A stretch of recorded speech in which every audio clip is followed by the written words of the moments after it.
Hey, what is up guys? Guitar here. Welcome back to another Genshin Impact video. Alright, today we will be talking about Diona, what's the best way to build her, etc. And let's jump into it.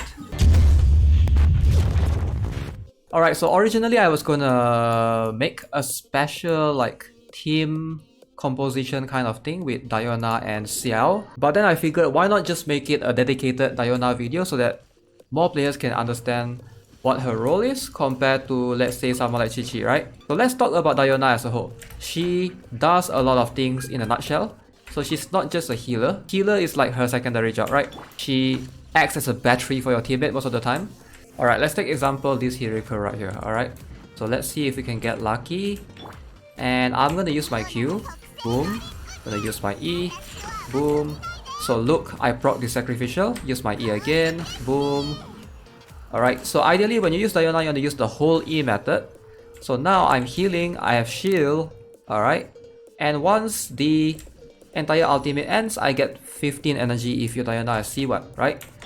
So if you pair Diona with Xiao, for example, alright, your Diona will get her ultimate back almost again, as you can see right there. Like our ultimate is almost full again after using it, like almost immediately after using it, right? So the best way to build a Diona is ideally you want to go energy recharge, and of course there's still rooms for improvement because my Diona is not even close to maxed out. Alright, I'm currently at level 60. This is 60 before the ascension, by the way. What do I mean by that? If you perform the 4th ascension, the ascension number 4, you will be able to unlock the Drunken's Farce, which basically decrease enemies attack by 10%.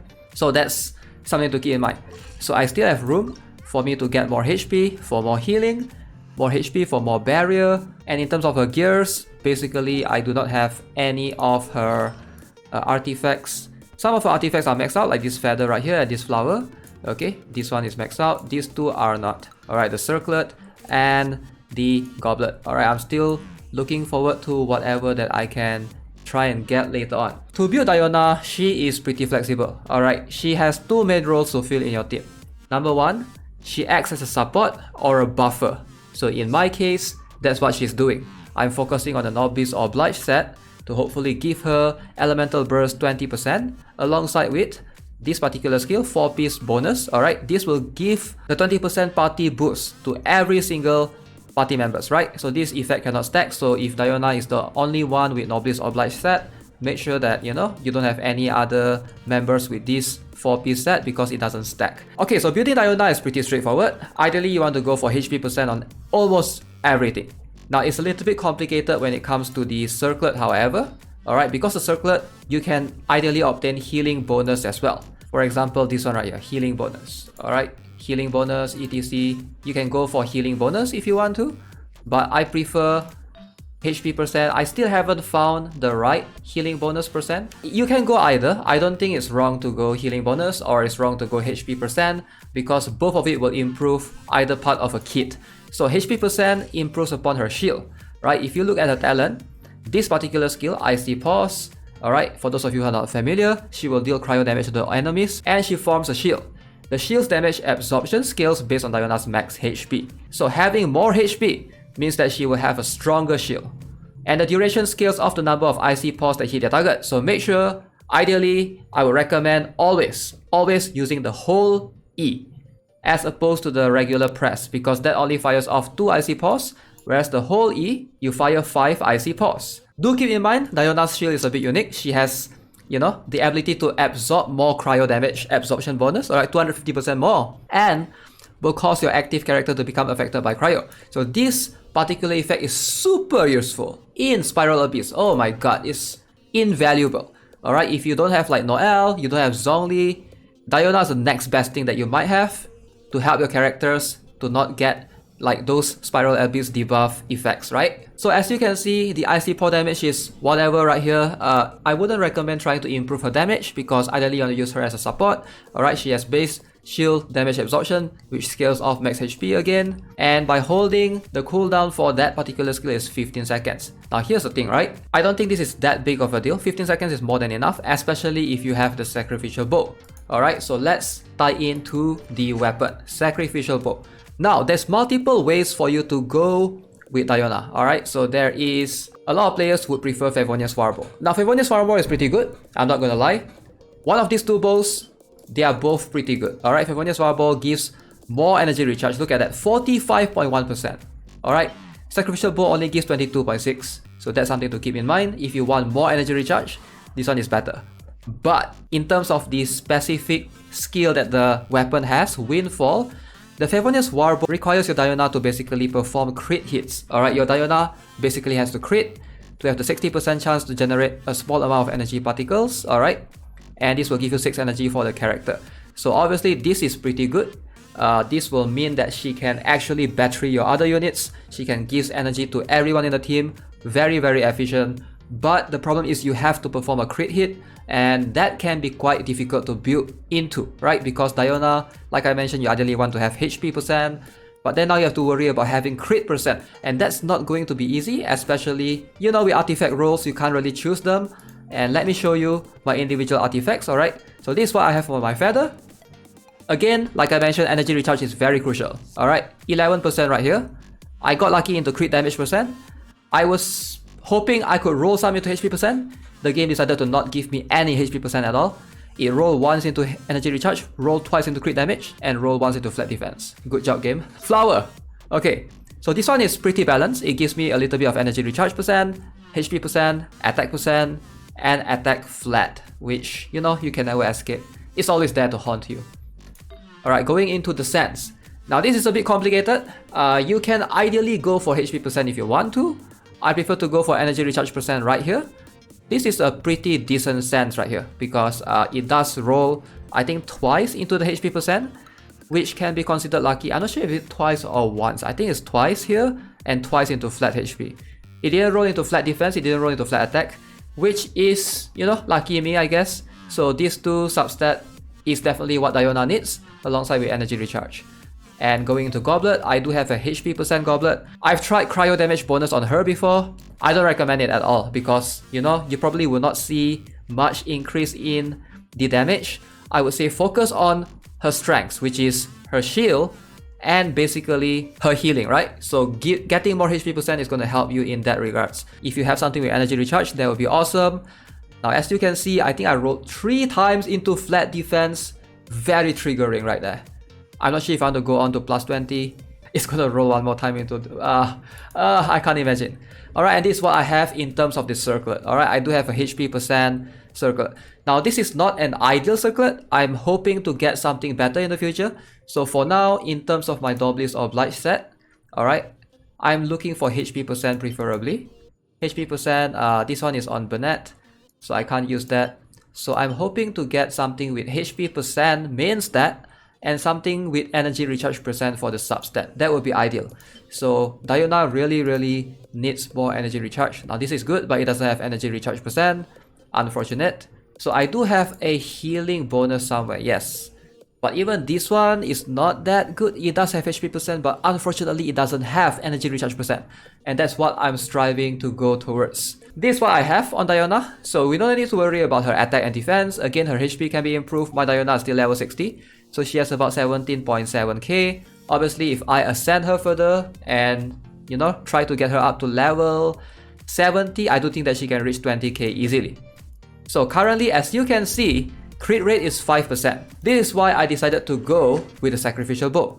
If my crit rate was at least 20%, I would have gone with the Favonius Warble. So ideally, if you don't have the Sacrificial Bow, feel free to use the Favonius Warble, but do keep in mind, you want to have a higher crit. Alright, 5% is unacceptable. You probably will not, almost never crit at all. Alright, it's a bit too low. And the most important thing, the key right here, is energy recharge. As you can see right here, 208%. You want your Diona to be able to spam this skill, ideally. That's the most important thing. You want your Diona to be able to spam both of her skills, Signature Mix and Icy Pause. Now this skill, the energy cost is 80, is really high. So if your Diona do not have the energy recharge build, she will lack the efficiency in trying to get the skill up as much as you can. Alright, especially as she's the only healer in your team, ideally, this is a very important skill to have. Now do keep in mind that her Constellation 1 does help her, alright? So regenerates 5 energy for Diona after the effects of the Elemental Burst end. So this is a very helpful skill for Diona to have. if you can afford to have a C1 Diona, I would highly recommend it. I think this is the best constellation on her. Like, the C2 is whatever, alright? Increased shield damage absorption, and in co-op, you get to give this to your friend. And the rest is not that important. Like C4 is basically for DPS Diona. I don't know why you would want to do that. Okay, now that we have Ganyu around. And C6 is really good because it gives elemental mastery, right? 200 right there. And it also increases healing, incoming healing bonus. But again, it's not really needed. I do think that C1 is basically her best constellation, and if you can afford to get it, right now you still have about what, 5 more days? So yeah, she's still right there, if you're still thinking about it. Alright, so let's jump into some Abyss run. I'm gonna show you guys how she performs. Yeah, we're just gonna take the movement speed, alright, just for whatever. It doesn't matter. What I'm trying to show you guys is the efficiency of Diona right here, especially in something like a freeze comp like this. Alright, so of course she fits almost anywhere.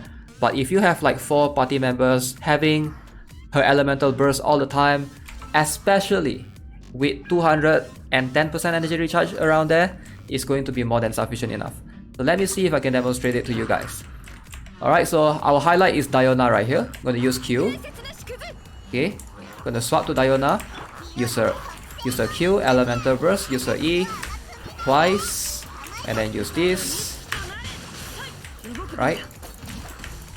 Use Xingqiu, swap back to Ganyu, boom. And look, Diona has her skill again. We can't use it yet. Alright, so we're gonna wait. Boom.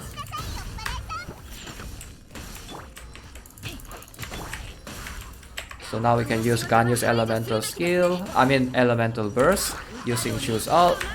Boom. Okay, so now switch to Diona. Look, she has her skill again. Her ultimate, right? Her elemental burst. So we're gonna go this. Don't know where did it just throw. Throw down the flower. So we're gonna use Ganyu's ultimate. Try to perma-freeze these guys. Swap to Diona, use her E. And grab the particle, and now we have our elemental burst again. Swap to Ganyu, boom. Alright, you get the idea. Diona helps in a lot of team, alright, but mostly I just use her in a freeze comp. But she does work very well with Xiao as well. Alright, for those of you who are wondering, because Diona provides Xiao some extra healing, right? Provides some shield.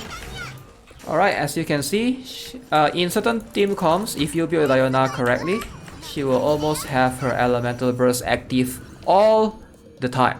And you can see, in that particular showcase right there, her elemental burst is up all the time. Alright, even when it's still on cooldown, she already have enough energy to perform one more ultimate, right? So yeah, overall Diona is a really crucial character in a lot of team setups, and I think she fits really well into a lot of teams. She's surprisingly good, alright? She helps you with healing. She generates a lot of energy particles, which is incredible if you build her with energy recharge, and you should, alright? So I would recommend at least 200% energy recharge. And if you can get her C1, please do get her up to C1, because this is 15 energy right here is really crucial for her to spam her ultimate more often. And also she creates a shield, which helps you in a lot of things, so that you get less damage, you have to dodge less. Icy Pulse is just a really good skill. And this particular skill is also extremely good in Spiral Abyss because it gives you the cryo status. Your character get affected by cryo, as opposed to, you know, if you get affected by Barbara's Wet, and if enemy have cryo, then you get frozen. I would recommend, if you guys have her, do build her. And yeah, let me know what you guys think of Diona in the comment section below. As always, if you haven't already, subscribe to the channel. Give this video a like. I'll see you guys in the next one. Have a nice day. Goodbye.